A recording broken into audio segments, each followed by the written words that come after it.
Assalamu alaikum wa rahmatullahi ta'ala wa barakatuh. Ine wa al'umma musulmi fatan alkhairi, sannan ina muku barka da safiyar wannan rana. Ina fatan kowa ya tashi lafiya. Burina dai shine idan yau ne farkon zuwan ka wannan tasha mai albarka, idan Allah ka daure kai mana subscribe, sannan ka danna alamar ƙararrawa don mu sanar da kai sabbin shirye-shiryenmu idan mun ɗora. Wannan tasha anytime za ku tana nuna muku za ku yi kuɗi, kuma da yawa ma ba su san menene manufofin wannan tasha ta mu ta Jaalifestyle ba.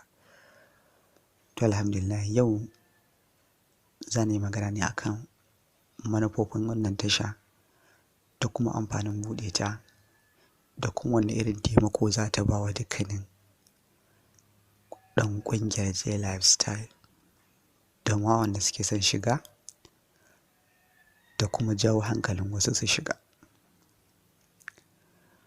Abu na farko dai, sunana Mika'il Abubakar, wanda ni ɗan cikin Kano ne, kuma alhamdulillah na buɗe wannan channels dai ba don kowa ba, ba don cin mutuncin wasu ba, ba don nuna wani abu na wasu ba, ba don kyaran wasu ba, ba don wani hashanci ba, sai don duba da yanayin da shugabanninmu na Jaalifestyle suke. Anytime ba su da lokaci, dare da rana aiki. To kuma duba da mutanen musamman na arewacin Najeriya, abu aka ce in ba ka ba da lokacinka akan shi ka koyo shi ba, to tabbas zai dinga baka matsaltsalu kala da kala. Wani ko za ka zo ka masa bayani da baki so dubu, wallahi tallahi kafin ya je wajen aikata abin ya manta sako. To idan ku aka ce yau dukkanin wani aiki da za a yi maka sai dai su bin Malik ko Dr. Khalid ko Ambassador Khadija da sauran shugabanni su za su rinƙa mana, ai ina tunanin kamar mun ƙara ɗora musu nauyi bayan nauyin da muka ɗora musu, kamar aikin zai musu wahala. To wa'annan mutane dai har gobe ina ƙara jinjina godiya ta a gare su, kuma ina ƙara musu fatan alkhairi da fatan kasancewa cikin ƙoshin lafiya. Waɗanda suke cikin Jaalifestyle sun san su wane ne waɗannan mutanen da na lissafa, da ma waɗanda ban ambaci sunansu ba, waɗanda kuma ba sa ciki. To waɗannan mutane suna da matuƙar muhimmanci game da dukkanin wani Jaalifestyle member. Asali ma su suka kawo mana ita Najeriya, ba ma arewacin Najeriya ba. To insha Allahu ni na ɗau alwashin nima zan rage musu aiki ta wannan hanyar. Maimakon a ce ban iya rijista ba, sai na je wani guri an dinga cewa in yi kaza, ko na kira waya ana nuna min ana samun matsala. To insha Allahu wannan TV namu mai albarka zai nuna maka yace za ka rijista a aikace. Ma'ana yadda za ka rijista a bidiyo, kuma a ma bayani a natse, a hankali, yadda kana kallon bidiyo kana rijistar. Insha Allahu na ga hanyar nan za ta taimaka mana wajen samun sauƙi.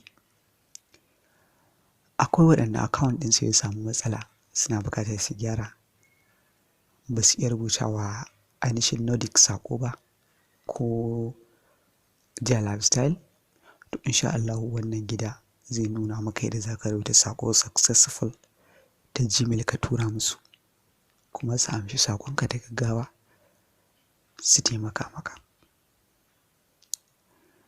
Sannan kuma abu na biyu, duba da ba mu ankara ba dukkanin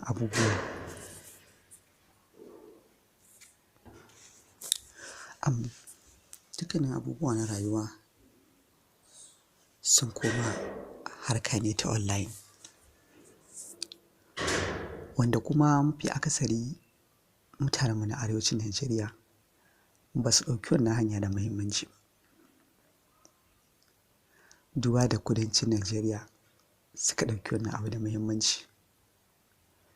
Wannan dalili ya sa za ku ga sukan fi mu za ga yara ƙanana suna riƙe kuɗin da mu arewa babba ma baya da su. To ya kamata a ce arewacin Najeriya mu ankara mu ma mu shiga wannan tsarika mana. Waya ce za ka yi amfani da ta hannunka da na maka kuɗi. Ilimi ne suna da shi kana da shi. To duba da mutanenmu ba mu saba da wannan abubuwan ba, ko kuma most of them akasarin muna ɗaukar su a matsayin scammers ne, ma'ana 'yan damfara. A harkar rayuwa ba inda ba a damfara a ciki. Kana sana'ar ka ma a shago za a damfare ka. To me zai hana? Kuma yawanci most of them ɗinmu wasu ma sun san da harkokin kuma sun san ana samun kuɗi, amma kuma rashin iyawa da kuma rashin wanda zai koya musu yadda za su yi, wani na matuƙar ƙara wa mutanen arewa matsala. To insha Allahu wannan TV tamu mai albarka za ta yi ƙoƙari wajen nuna muku tsarika daban-daban waɗanda za ku yi ku samu kuɗi, da yadda ake yin su, da yadda za ka yi rijistar su, da yadda za ka yi komai naka. Kai idan har kana da wani tsari ma wanda ka san da shi kai kuma baka iya amfani da shi ba, ko sunansa kawai ka sani ana baka labarinsa, don Allah ka rubuta mana ta comment. Insha Allahu mu kuma za mu yi ƙoƙarin mu maka bincike akan wannan tsari, sannan mu maka bayani cikakke, mu muku bidiyo a kan shi yadda ake yin sa, ko kuma ga manufofin wannan tsari, musamman ma tsarin da ya kawo mu, mana Jaalifestyle. Jaalifestylers insha Allahu hanya ta zo mafi sauƙi. Shugabanninmu insha Allahu kuma hanyar samun sauƙin ku ta zo. Ina matuƙar farin cikin kasancewa da mu a daidai wannan lokaci. Ya kamata mutanen arewa mu ankara.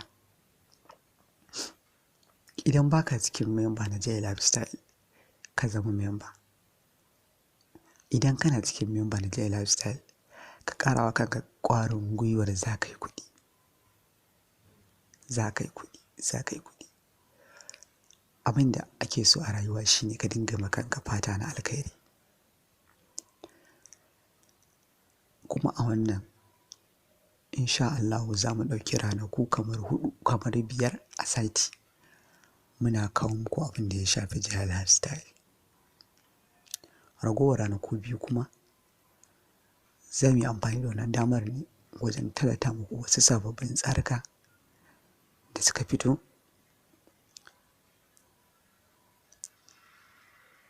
da kuma rayuwar da kun san harkoki ta rayuwa ta masu kuɗi sai da farin ciki. Za mu rinka samun abubuwan da suke sa ku nishaɗi da farin ciki. Na gode da kasancewa da ni a daidai wannan lokaci. Ina miƙa wa dukkanin memba na Jaalifestyle, ina masu fatan alkhairi. Ina kuma ƙara goyon bayan su akan duk mai wani matsala, don Allah ya mani text wato a comment, za mu yi masa bidiyo tutorial guda mu tura masa. Amma dai idan yau ne farkon zuwan ka wannan tasha, don Allah ka daure kai mana subscribe. Na gode.